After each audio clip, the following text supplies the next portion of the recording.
Hello, নমস্কার সকলকে। আর আজকে আমি আরও একটি উচ্চারণ বিষয়ক ভিডিও নিয়ে চলে এসেছি তোমাদের সামনে।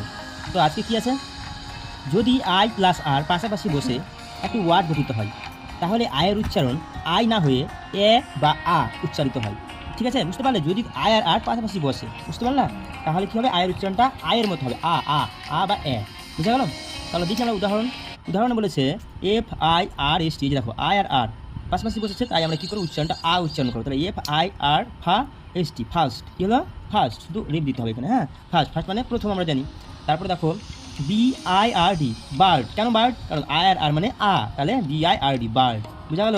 এরকমই আই আর আছে আবার, তাহলে BIRTH, বার্থ। বার্থ মানে জন্ম। বুঝা গেল?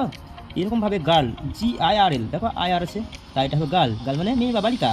তারপরে SIR, অনেকে এই বানানটা ভুল করে, সির বলে, সির, SIR সির না, SIR সার। কি স্যার বা স্যার, বলছিলাম না, এ উচ্চারণ হতে পারে বা আ, তো এটা এই ক্ষেত্রে হবে স্যার। বুঝা গেল? তো এই ধরনের ভিডিও যারা দেখতে চাও, আমার চ্যানেলটিকে ফলো করে সাবস্ক্রাইব করে পাশে থেকো। আর কোনো অসুবিধা হলে কমেন্টে জানাও। ঠিক আছে, থ্যাংক ইউ।